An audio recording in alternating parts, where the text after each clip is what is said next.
Are we good? Yep. Thank you so much for coming, everybody. We really appreciate this. Bob and I are the new owners and brokers for Engel and Völkers, a company that is very near and dear to our passion. While we are globally connected, we are very locally committed. Bob and I have lived in Vero for over 24 years and raised our family here. So it gives me great personal pleasure to be able to welcome Mayor John Cotugno this evening and to be a part of a very special series, of which tonight is the inaugural event. So again, very special opportunity, and I'm going to turn this over now to Jonathan.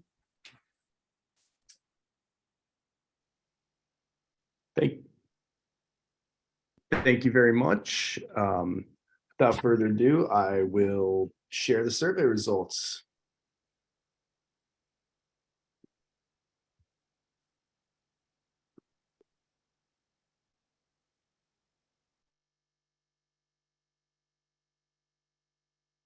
So I think it's appropriate that we start with the elephant in the room, Trader Joe's. You all unanimously want this. In fact, a whopping 97% of you want this. And the reason we asked this question the way we asked it is because we knew there was a brewing demand for Trader Joe's, and we knew that this would be the dominant response anyway. And this question and your responses only prove our point. Up next, we get to the retail categories that some of you expressed desire to see in downtown Vero Beach. For the sake of brevity, we're only showing 6 here, but once we upload these survey results, you will see a lot more on the site. So most of you want more cafes, bistros, and casual dining options at about 60% of you. The farmers market is a very interesting one because when this survey first opened up, this was trailing in 6th place, and then it shot up to 2nd place with 48% of you saying you want one. In 3rd place at 40%, we have wine, cheese, and specialty meats. And then we have bakeries coming in 4th place at 39%. The last 2 spots in the top 6 are tied between more fine dining options and more locally owned and operated businesses, both of those getting 32% of the vote. Now, when we ask you how often you shop in downtown Vero Beach, 53% of you rarely do. But 43% of you shop there pretty often, and only about 5% of you never shop there. Despite this almost even split in results, it's pretty unanimous that improvements to the downtown in shopping, dining, and strolling would get you out to downtown Vero Beach more. In fact, 91% of you said this.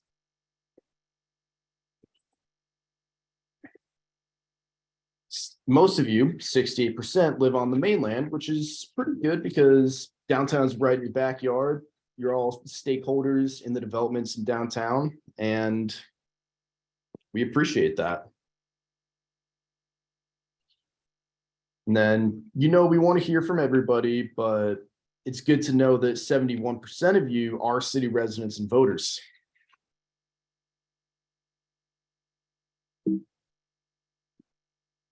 And our last question, when we asked what scale of retail you all would like to see in downtown, we saw a staggering amount of you do want both more mom and pop stores and more mid-sized retailers. And most of you don't want large department stores or big box chains in downtown. The percentages specifically are 68% of you want more small businesses, 65% of you want more mid-sized retail, and 45% of you do not want large department stores. That concludes the results for this survey. Again, thank you all for taking it. We actually got a record number of responses, and we're really proud of that.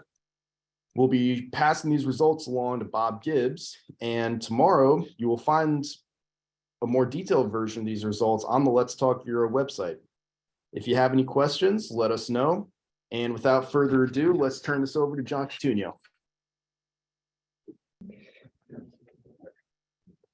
So I'd like to just give a brief city update, and the purpose of this presentation, just kind of give you what the city's been doing on some of the major issues and subjects and opportunities that have come our way, and to keep everyone informed. It's part of what I believe is necessary in government, is to keep the citizens in the community well informed. You can never have too much information.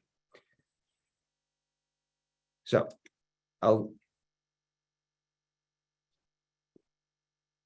so tonight we'll be talking about give a brief update about Three Corners. We'll then kind of update on the wastewater treatment plant relocation, and there's some other issues regarding stormwater that we'll briefly highlight, and we are going to give a quick update on the marina renovation. And then the downtown master plan is something that has become a focal point of mine as we go forward. So let's talk about Three Corners. Right now, the Three Corner project, the traffic study has begun. The environmental study at this point in time is scheduled to begin in about 2 weeks.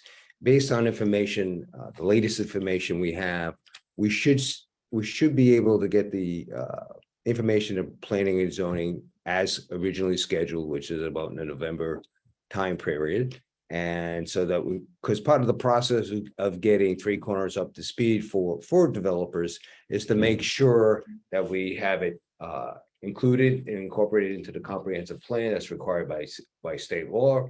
And Jason has been, and his staff has been moving that along. The one thing personally I'm a little disappointed is that we've delayed the RFP. There's a lot of reasons behind that. Mainly it regards the location and hiring of a project manager.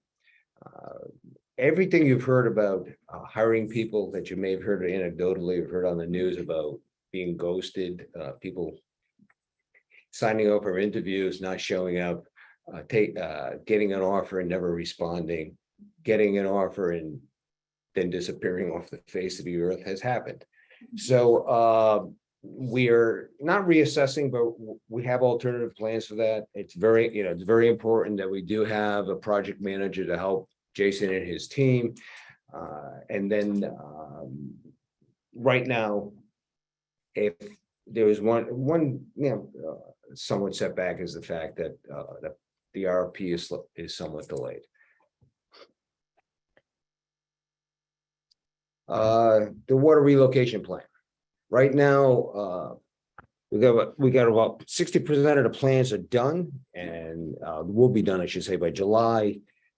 We have permit in hand, should be in roughly in the September-October time period. Final plans will be generated in December. We will then, go out to bid in the January-February time period of next year, which is 2024.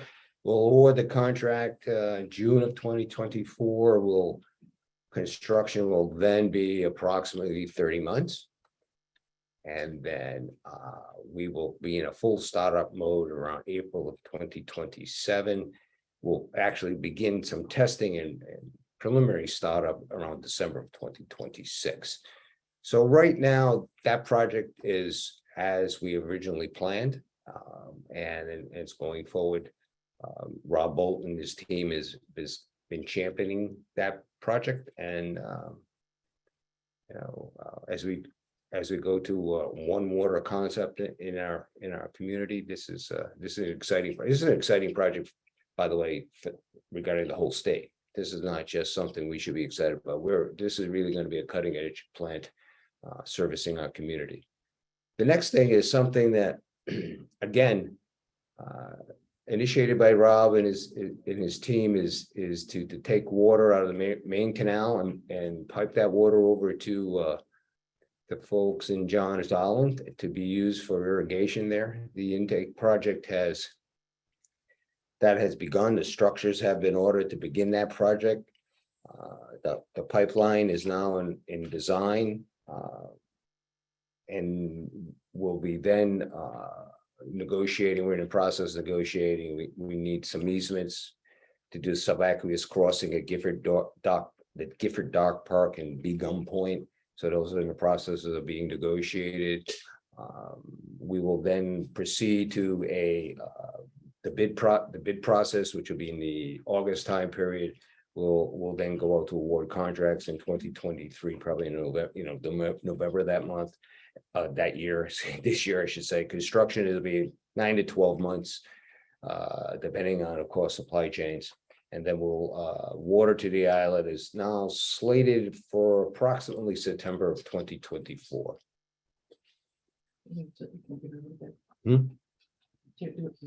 Okay, is that okay? Okay.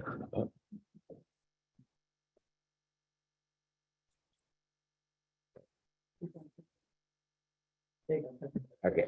All right, fine. Thank you. Whatever I did, that was great. All right. So I don't want to tell you about the Marina project. The dock renovation update is proceeding forward now. It's at the Army Corps of Engineers for community input, to reviewing the plans. The boat storage facility is in, I'll put the optimistic spin on it, or the positive spin, it's in neutral. And that till an appeal to the planning and zoning to give it a go ahead was there was an appeal filed by some abutting neighbors. That appeal went through the process internally to the city. That has now been appealed to a district court, and we await that decision. We keep thinking it's momentarily. It's been a while. Hopefully we'll have something before the end of this month, but we're at the mercy of the court. And now,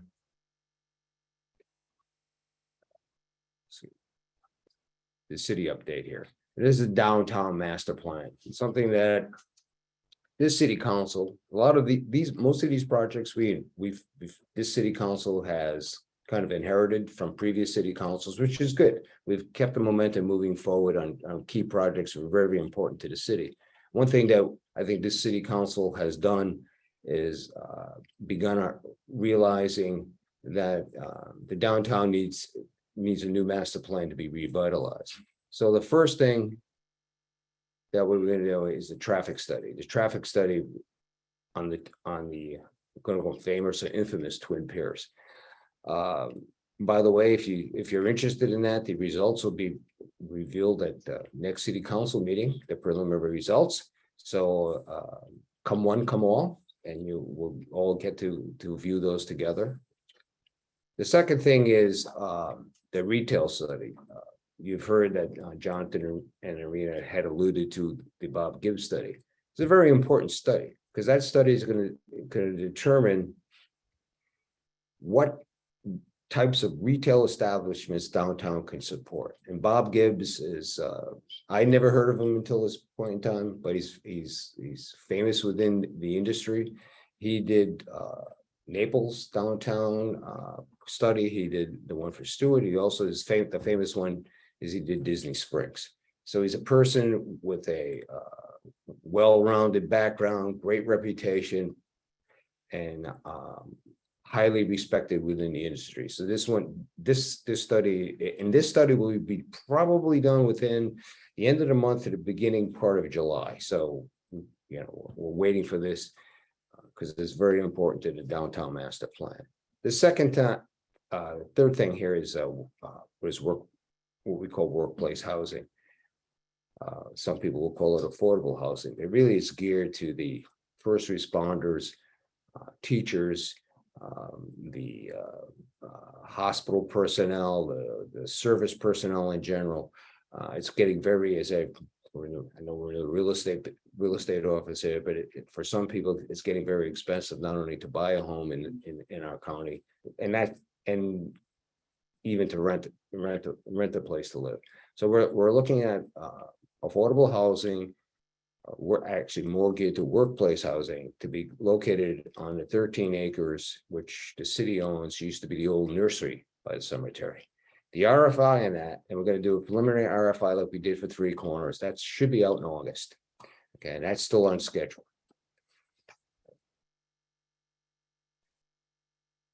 the Jimmy Graves Sports Field and Community Complex, as of today, not even as of today, it's a go. It's gonna happen.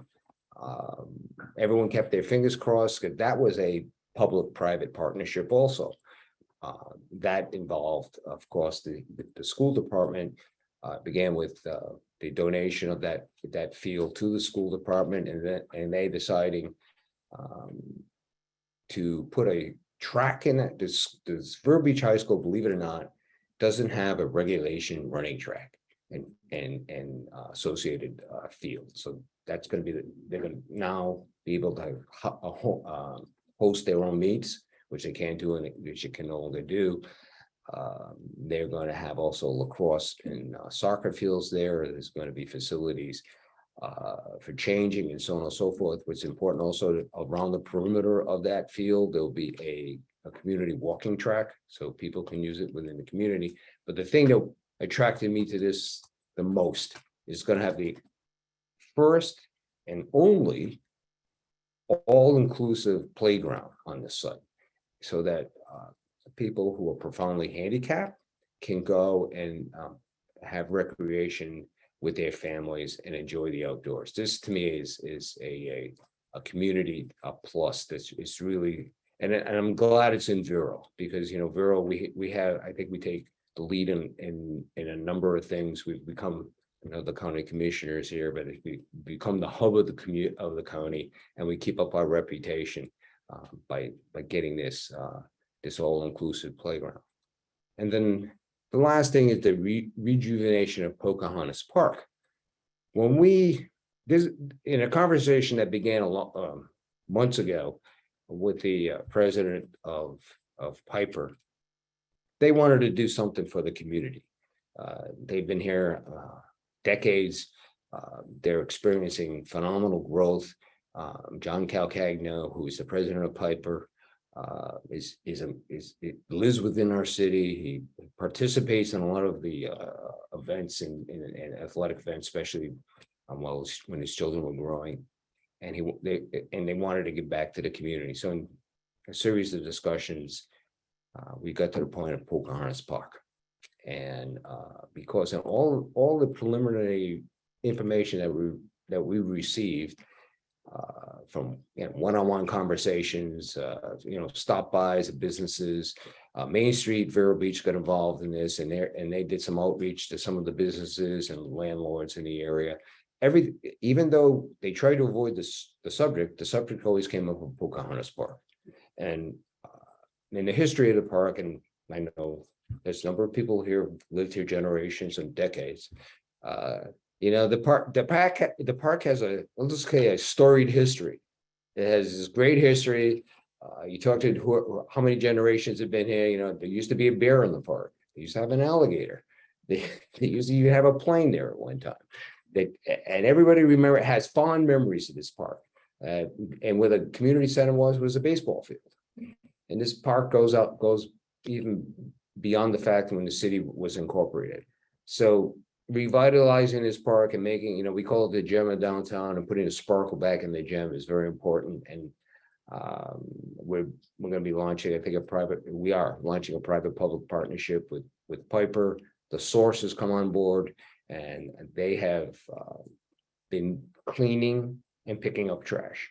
So as of a day or two ago, they had like 80 bags of trash they have picked up. And yesterday, when WPTV did a little segment down on that area, they were steam cleaning the benches around the playground area, and they interviewed some people who were there, and they were happy the fact that they were doing this. They were cleaning it up, and hopefully we can capitalize on our project downtown, put a public-private partnership to revitalize Pocahontas Park, because really, to have a downtown master plan work, you have to have that park sparkling again, because it's really going to be a reason why people want to come downtown, along with all the retail that we're going to be trying to make, hopefully mixed-use, residential, et cetera, et cetera. So thank you. That's it. Open for questions.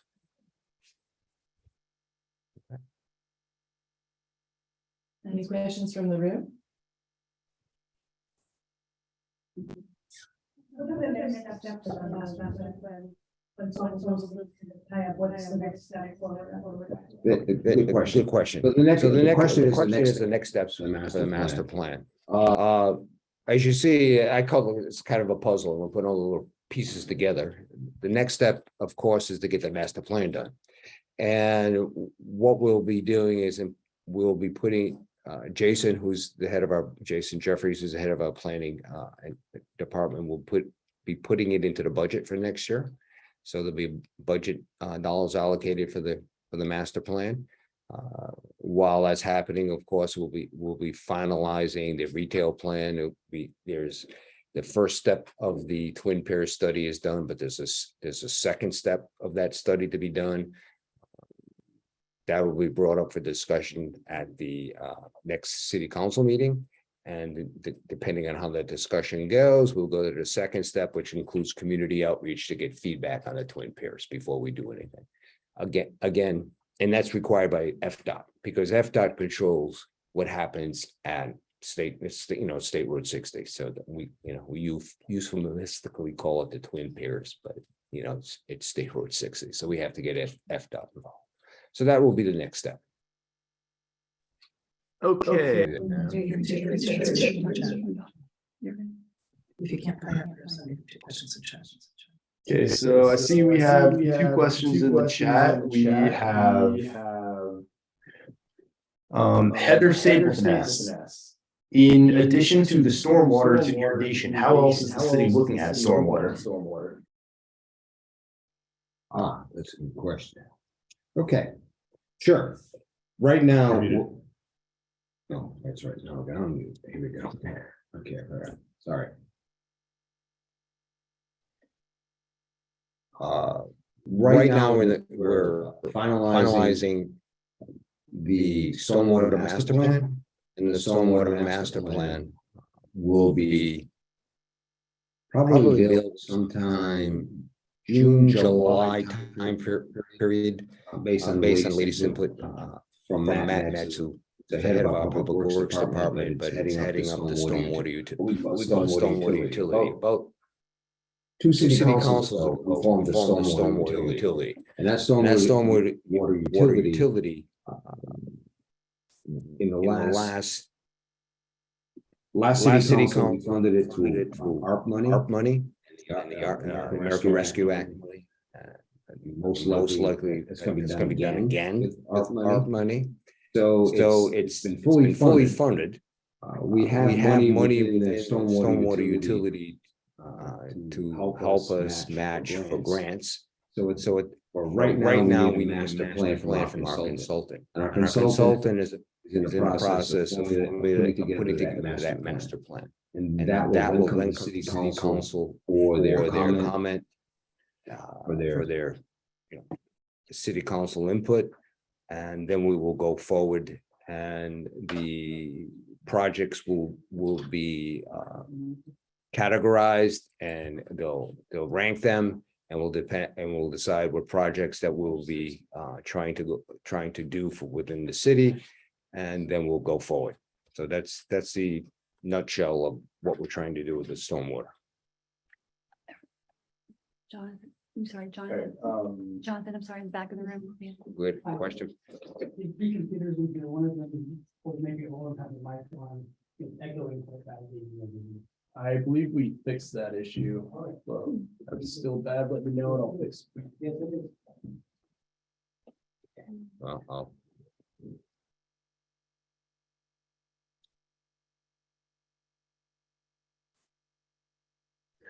Stuart, I see you are back.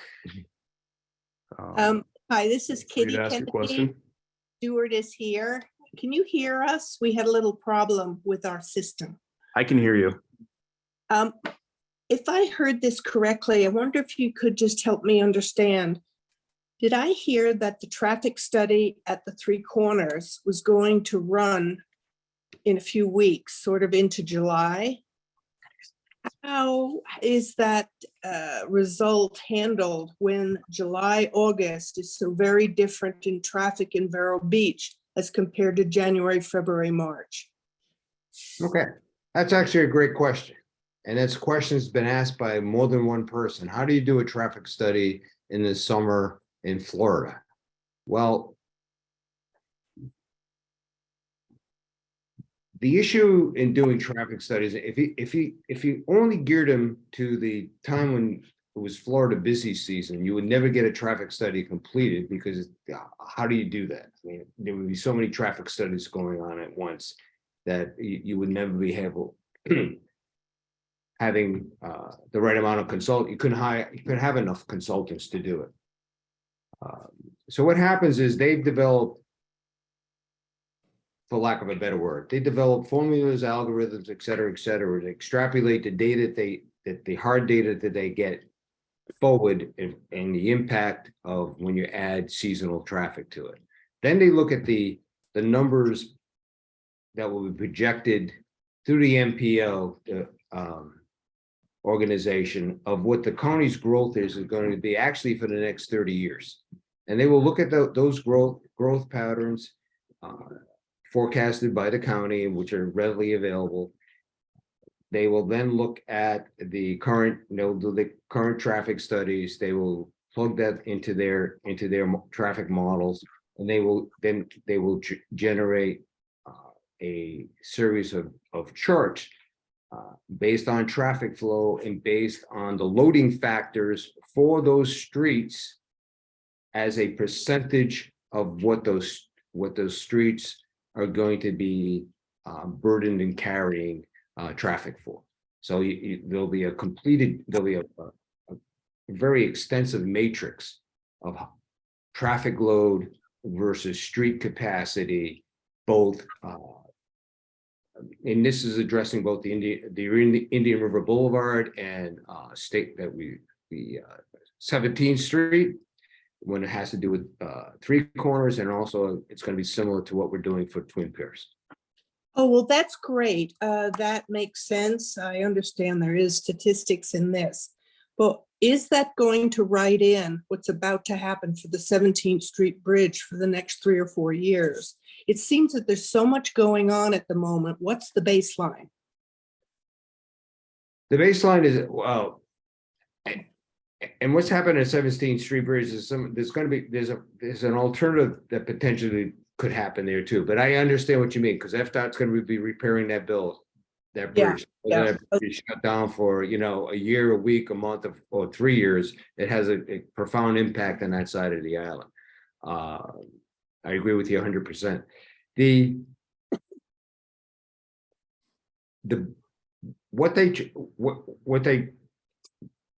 impact is going to be based on what they believe the traffic is going to be for that part of the city at the time of the implementation for Three Corners. For the time of the implementation, Three Corners will be open. Three Corners won't be open. It's 2028 at the earliest. So the impact of traffic on Three Corners, other than traffic contract, is 2028. So even under the worst circumstances, assuming FDOT is relatively accurate with their forecast of repairing the Alma Leroy Bridge, that bridge should be completed by the time Three Corners, and I always use the word should be completed by the time the Three Corners is, the north side is open. That's all we can go by. Sure. And I'm sure that you all are looking at all the elements, but it's quite a handful, I would think, because opened and under construction are two different sort of times and types of vehicles. But thank you. Thank you. You're welcome. Thanks for your question. Appreciate it. Thank you.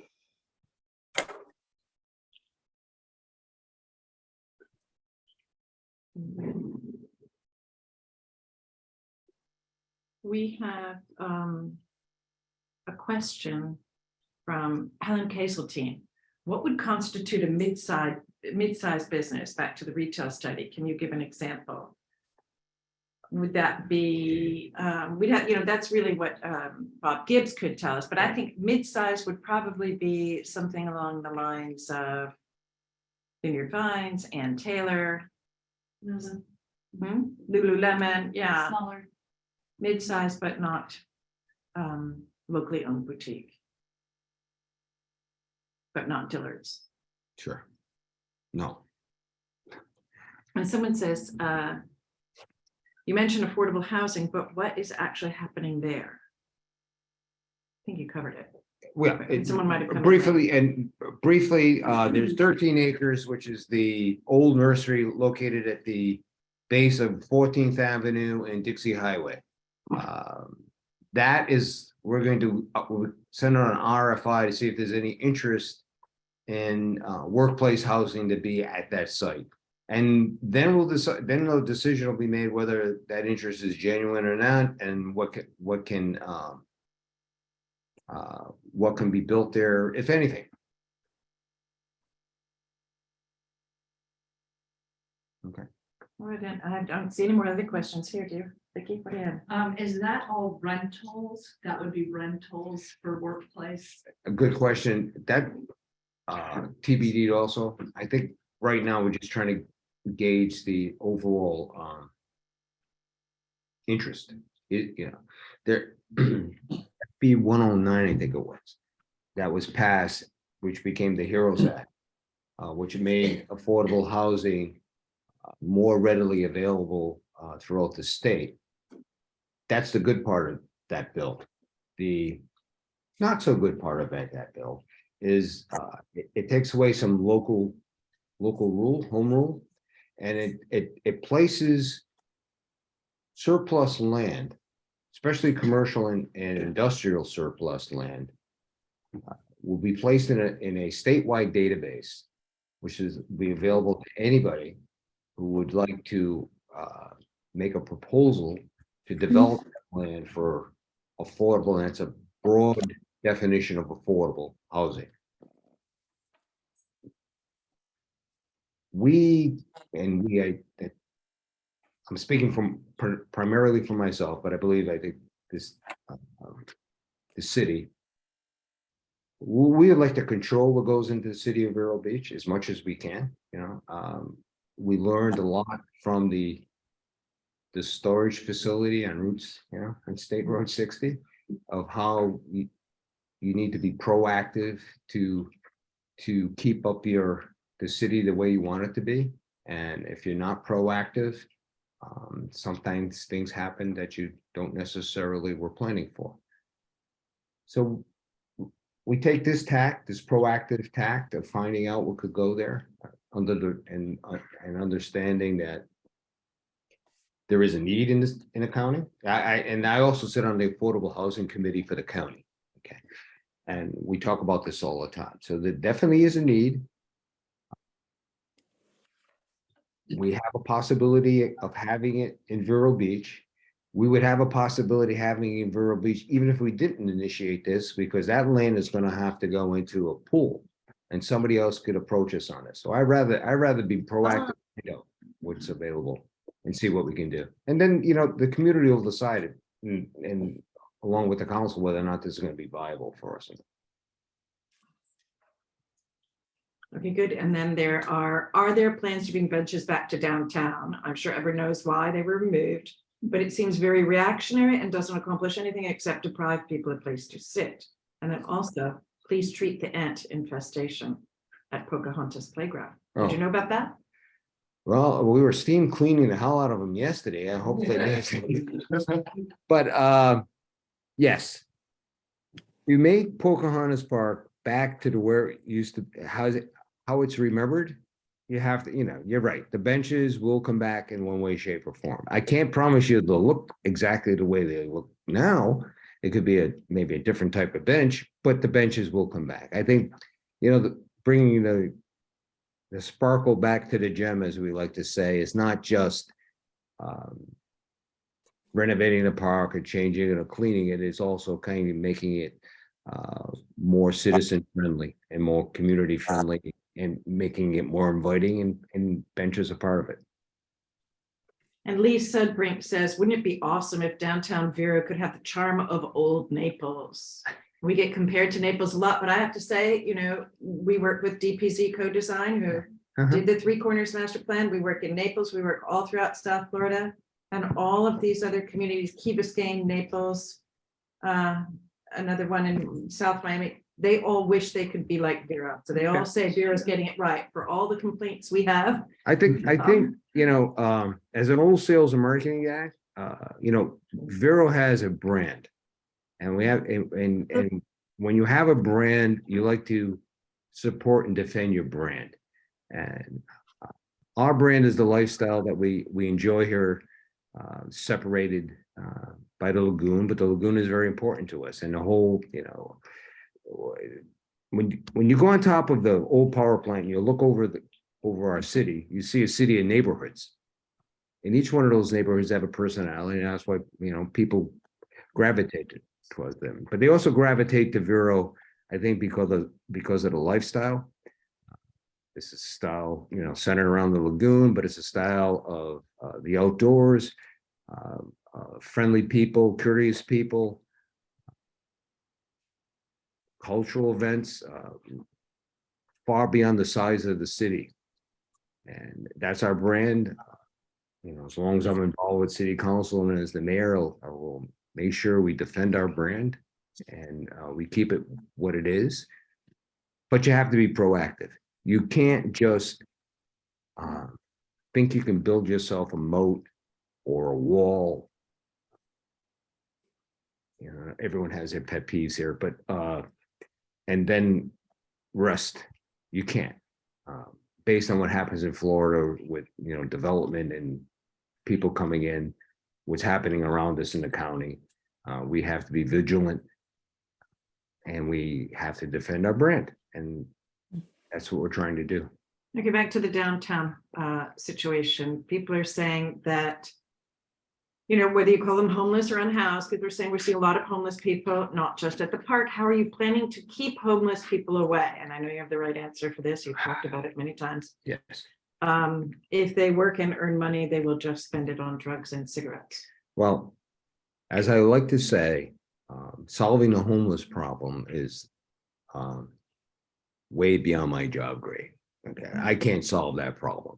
But what I can do as a person on a city council and somewhat as the mayor is to make that park more inviting to people. So people feel comfortable in going to that park. You know, we had a stakeholder meeting that in part of trying to develop a plan for the park, United Against Poverty hosted a stakeholder meeting at their headquarters, and everyone was there. There was 501c3s, both religious and non-religious, who were there, who support that type of population. We had the police chief was there. We had people from other civic organizations there making their input on what they believe would make the park more inviting, because that's what you want. You want to feel comfortable. And the police chief, I believe in this year's budget, will be adding a foot patrol downtown. I think that was been asked for more than once, but more than one person, or multiple people. I believe installation, we're going to, personally, this is my personal feeling, and I think part of the park plan is to add cameras.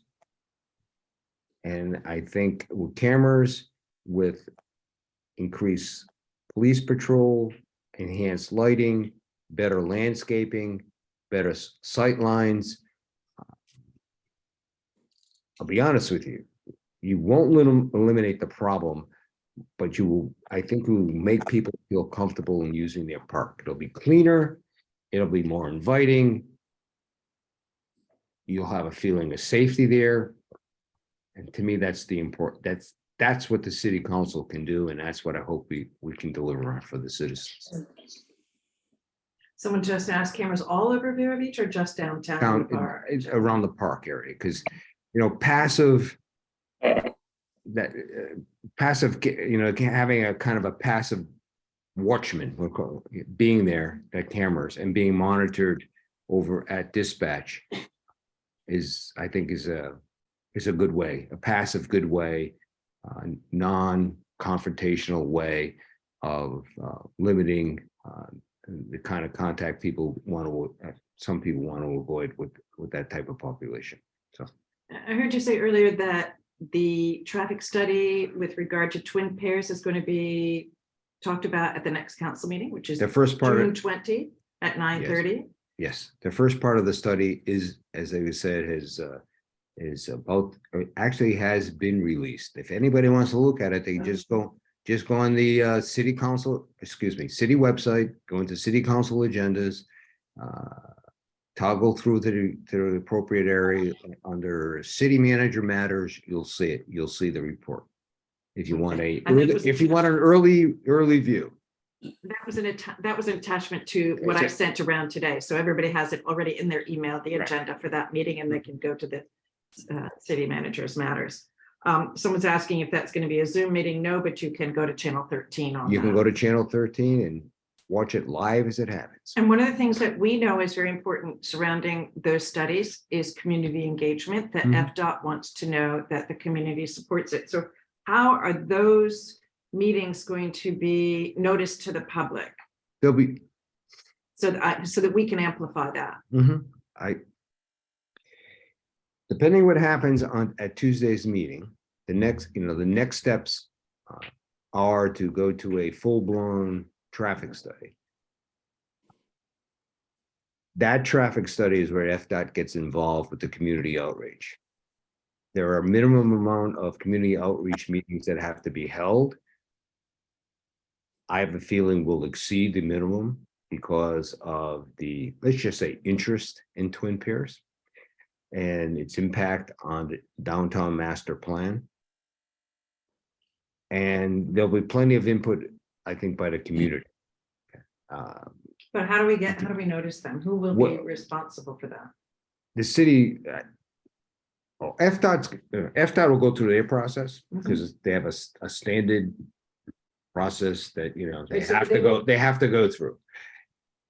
But I think it'll behoove the city, and I have not spoken to anybody directly about this. It'll behoove the city to make sure that we're doing some type of outreach to the citizens in general, either it's through our website or some other way, to make sure that they know these meetings are going on. Similar to, my personal vision is similar to what we did at Three Corners with Charette's, where we had an outreach. I hope it can't be the same, but hopefully we can learn from that kind of a benchmark of what worked and work something like that with the community. A little bit about that asphalt art you guys talked about in your last council meeting. What will be the next step for investigating to bringing asphalt art to some of the streets downtown? There's one council person in particular that's very interested. Actually, it's the vice mayor. And I have a sneaking suspicion she's doing a lot of investigation into how to get that done. And that's what happened. It's going to take, because we're going to miss the deadline for this year for the grants, but doesn't mean you just wait till next year, because we've learned in the past, if you want to get something done, then and you want to be the advocate for it, based on, we run a very lean city, that if you're an advocate for something, you need to be the person. I'm talking about myself. You need to be that person to go to advocate it amongst staff at the city and get things done and bring back a completed package. Because we run really lean here, and it's a city. We don't have an assistant city manager. Okay. Before 2008, when they made all the cuts in the city, there were 8 people in the city manager's office. There's now 2. Wow. Are there And plans that's to a city ramp manager that and his back up? admin. I mean, and that's it. So, Will they ramp that back up as we're growing and? well, the issue is the city isn't really growing. The city's got a certain type of population that stays that way. So this going back to what it used to be, and plus it doesn't have an enterprise fund known as the electric utility, contributing into the city's general revenue budget.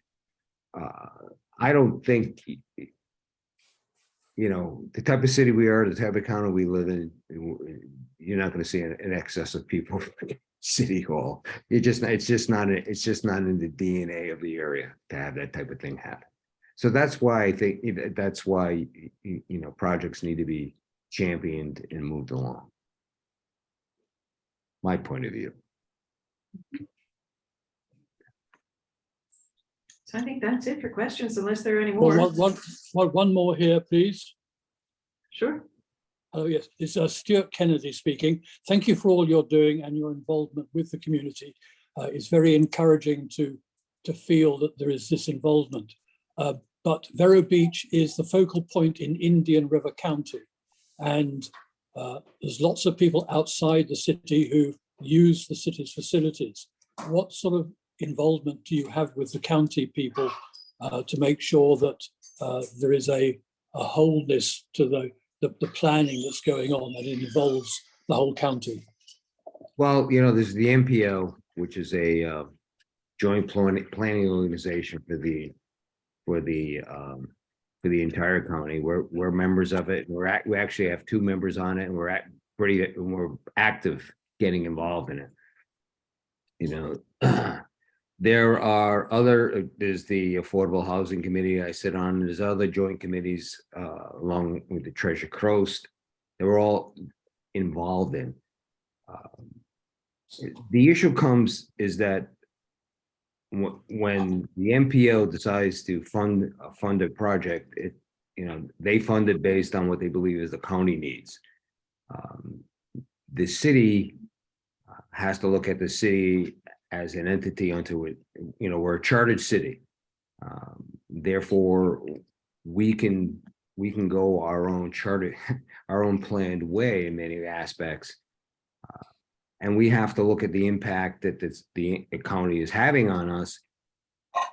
We can ask for, we can lobby in some ways, you want to call it that, for participation with the county and many of the things we want to do or fund, but it's the county's decision.